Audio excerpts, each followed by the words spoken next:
Magandang umaga mga mima. Ngayong araw po ay magbubukas po tayo ng talaba. Ayan po siya. Oh. Maliliit lang po siya pero malaman po. Bago tayo mag-umpisa, ililinisan po muna namin. Ano po?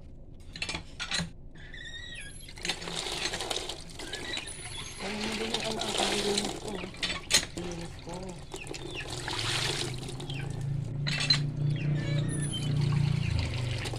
Okay, umpisa na po natin kasi ito po yung magiging ulam natin ngayong araw. Gagawin namin kinawin o kaya adobo.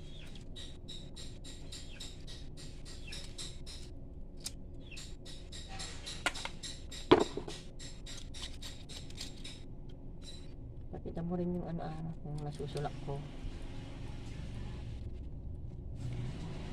So, ayan guys, isa pa lang yung nasusulat niya. At medyo mahirap buksan kasi matigas yung shell nila. Ingat lang po para hindi tayo masugat.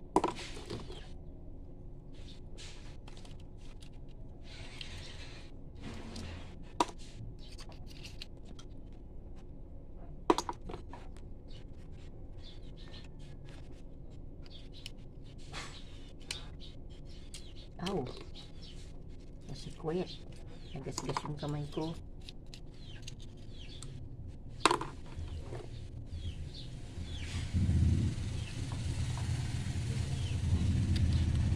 Dapat po kasi may guantes po na ginagamit para po hindi masakit sa kamay kasi magaspang po siya.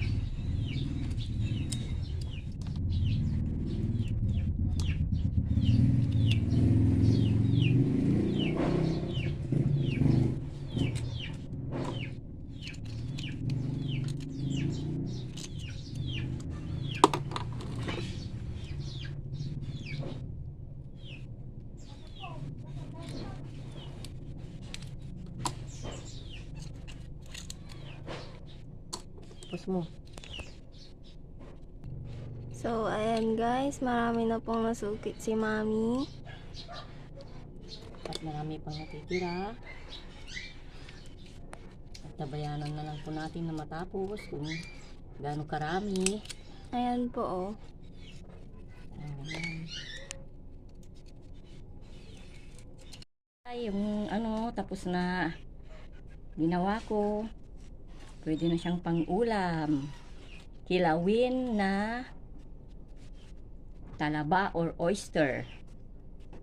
Thank you guys. Pa-like naman po at pa-support. Salamat.